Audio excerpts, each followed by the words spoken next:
With so much focus on fully electric cars, it might be easy to forget that there are still new fuel-powered models getting released. And this new Audi Q3 could be one of the best of them. So keep watching, because in this review we're telling you what this is like inside, what it's like to drive, and how it compares to its rivals. And we're also seeing if Audi has successfully reinvented the indicator stalk. But before all of that, if you want to see lots more reviews like this, make sure you subscribe to our channel.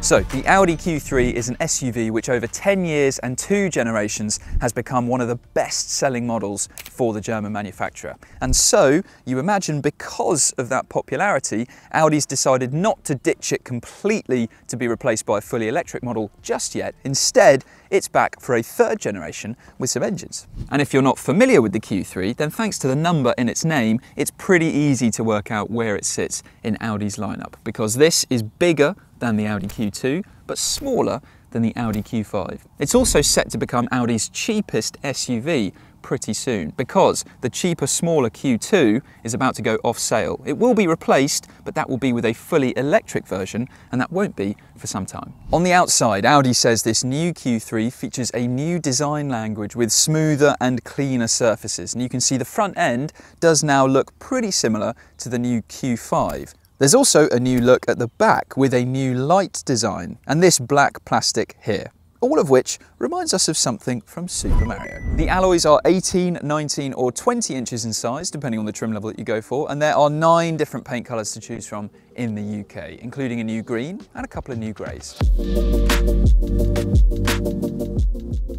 Let's start by looking at the boot. Now, in the old Q3, you had overall capacity of 530 litres below the parcel shelf. For this new Q3, the maximum capacity below the parcel shelf is 488 litres. But that might not be as bad as it sounds, because in the old car, if you went for the upgraded sound system, which apparently 90% of customers did, then because of the extra speaker that was put in the boot, overall capacity dropped to 488 litres. And so this new model gets the upgraded sound system as standard, so effectively the overall space that you have back here for the new Q3 is the same as what most customers ended up with in the old Q3. But if you go for a plug-in hybrid model, then overall capacity drops by quite a bit more to 375 litres. That is the version that we have here, and you can see under the boot floor a lot of space is taken up by the battery. If you go for one of the other versions of the Q3, then you can make much more use of the underfloor storage, obviously, and you also get a height adjustable boot floor as standard. Now, for some context, in the old Q3 we could fit 6 carry-on size suitcases into the boot below the parcel shelf in a plug-in hybrid model, and for a non-plug-in hybrid we could fit 7 carry-on size suitcases in, to give you an idea of the real-world differences between the 2 different versions of the car. And for some wider context of other family SUVs, in a VW Tiguan we could fit 9 suitcases below the parcel shelf. But that is pretty much the benchmark when it comes to massive boots in this class of cars. So the Q3 isn't too far behind, and the overall space that you are given is pretty good. You can see access to the boot is fantastic. It's very tall, wide, there's not much of a loading lip at the front either. And if you want to increase the overall capacity, then you can of course remove the parcel shelf, and while it's fairly big and there isn't somewhere specifically to tuck it away, it does still fit relatively easily in the front of the boot here.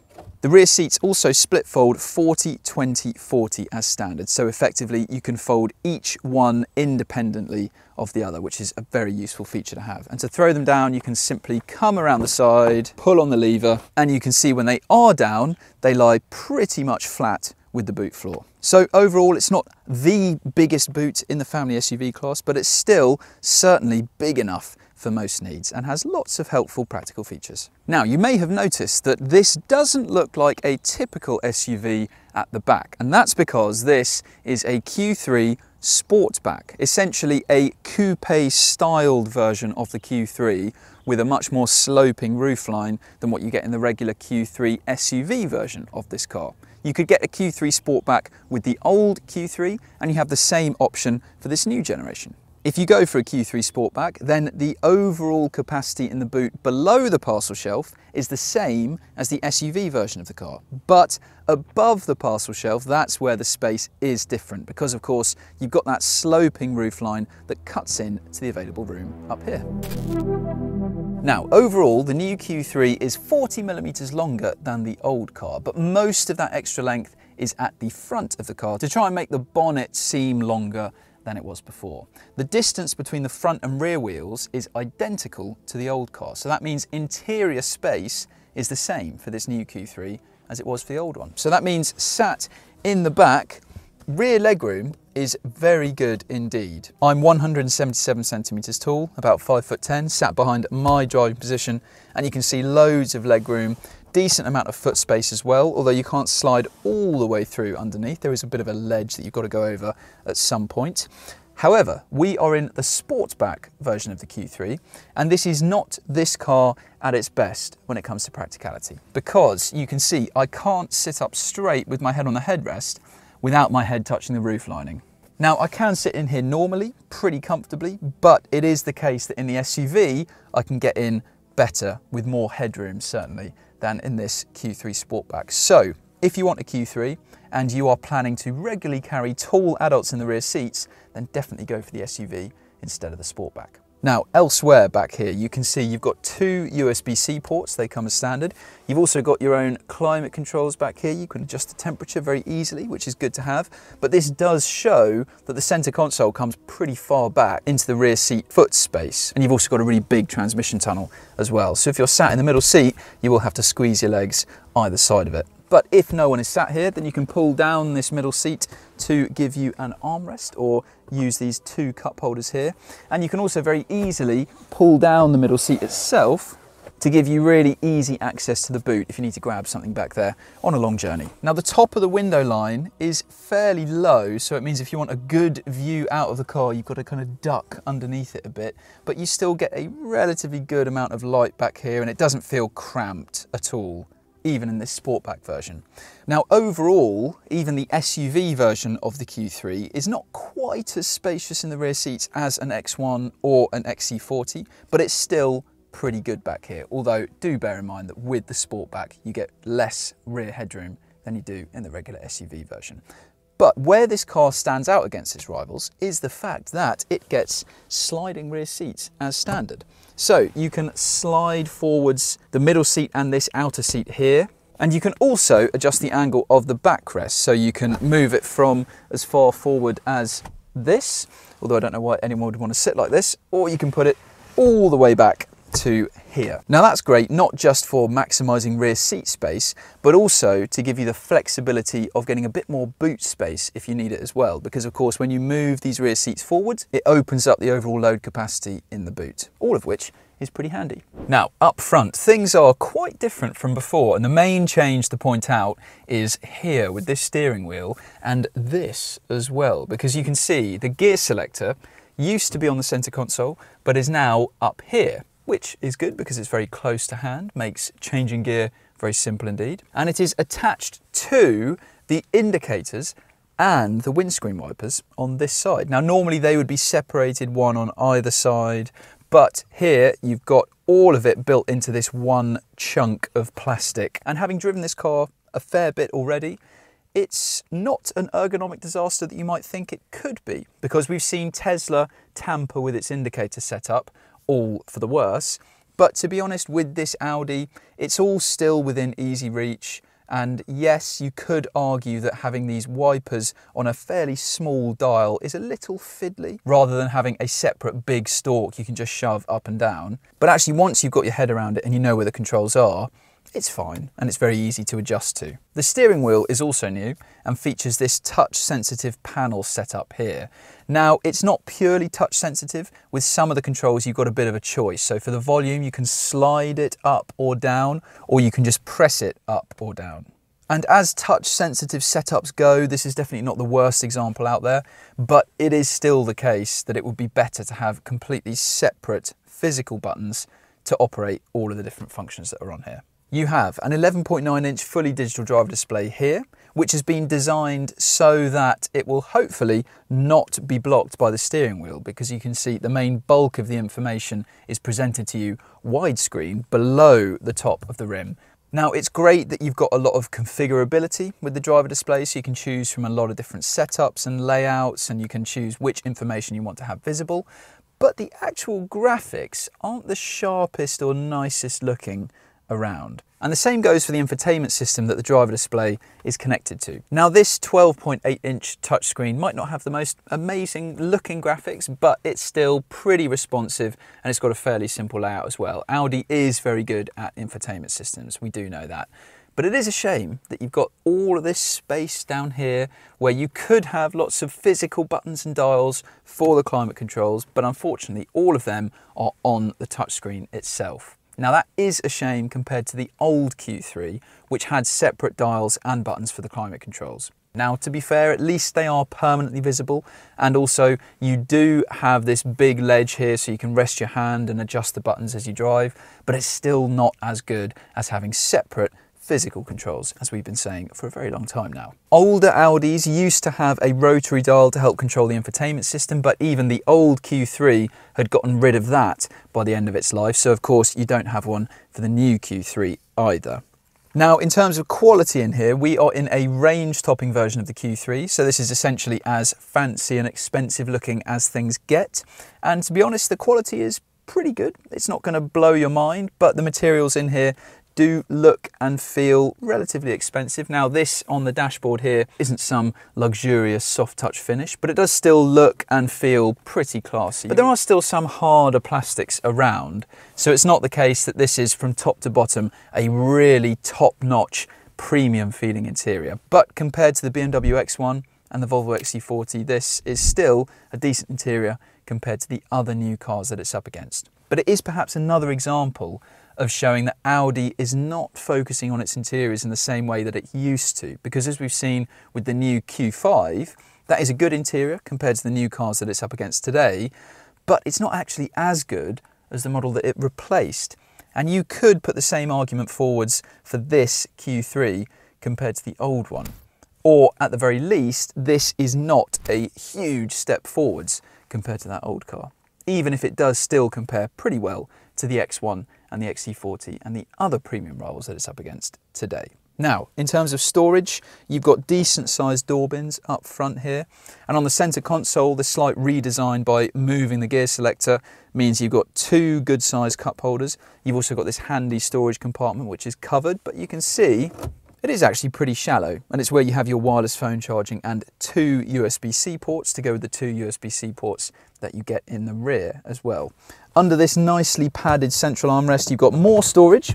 It's not massive, but it's still useful to have it, of course, and it's definitely not stingy. So, new look, new interior, but in terms of practicality and space, it's actually very similar to before. And a large part of that will be down to the fact that this is built on the same MQB platform as the old Q3, albeit an updated version. And the mechanical pinnings of this car are also found under other VW Group products, like the VW Tiguan and the Cupra Terramar. The engines are familiar as well, but they have new names because earlier this year, Audi decided to ditch its confusing naming structure. So instead of having a 40 TDI or a 45 TFSI-E, you now, for example, have a TFSI 150, which is the entry-level choice for this new Q3. It's a 1.5 litre four-cylinder petrol engine with mild hybrid technology, and it's expected to be the most popular choice in the whole Q3 lineup. Above that, there are more powerful petrol options like the TFSI 204 and the TFSI 265, both of which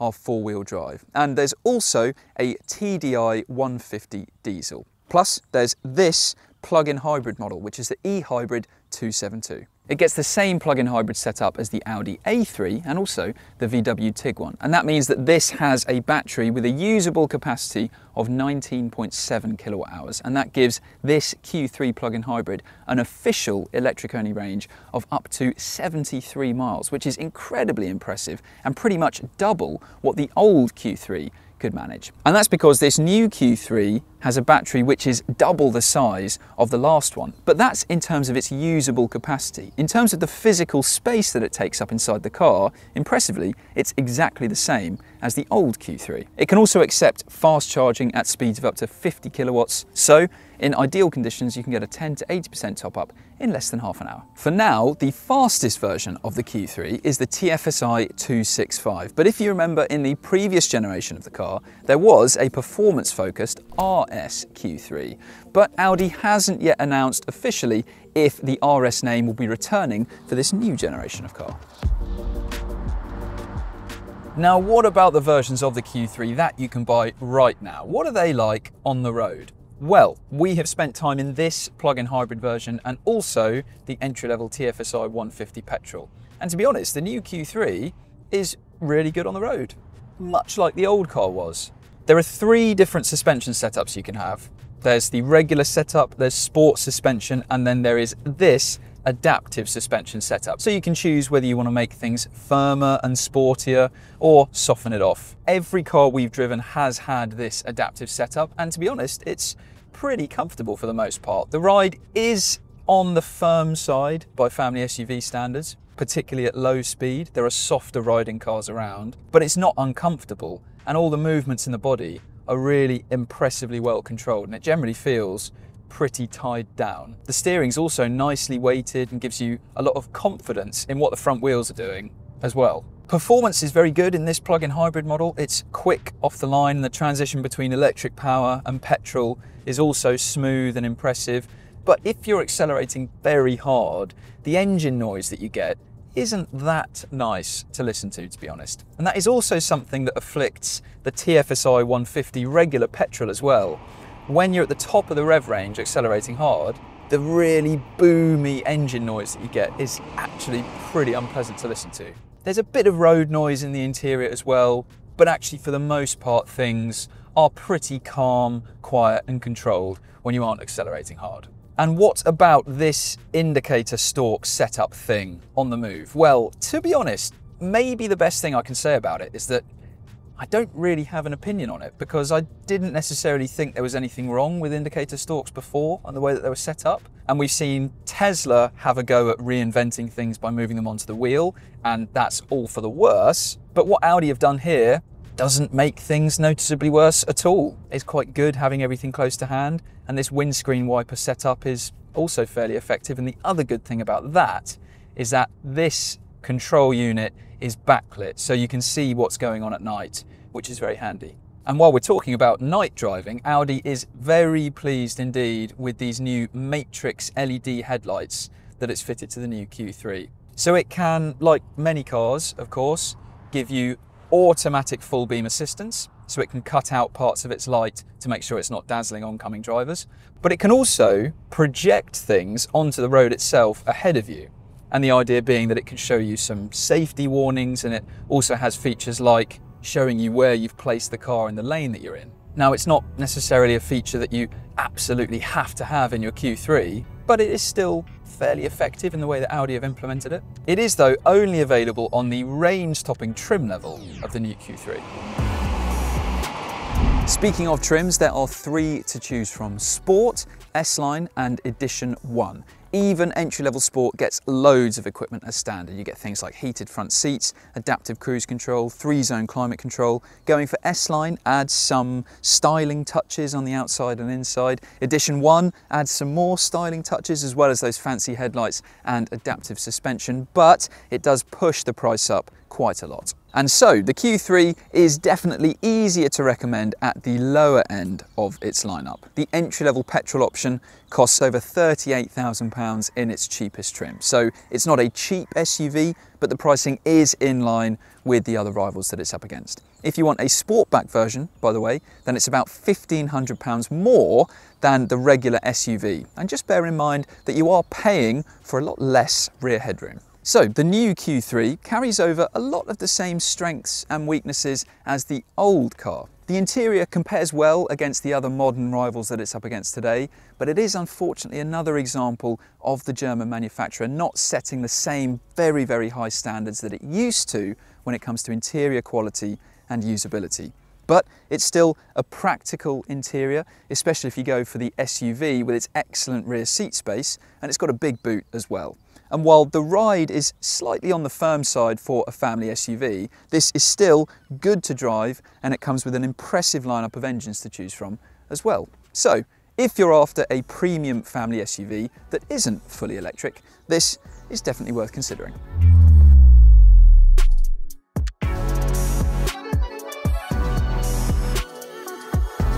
Thanks very much for watching this review. If you want to see another one, then click up there. Make sure you subscribe to our channel while you're at it. And if you want to read more about the Q3 and every other car around, click on that link to go to whatcar.com.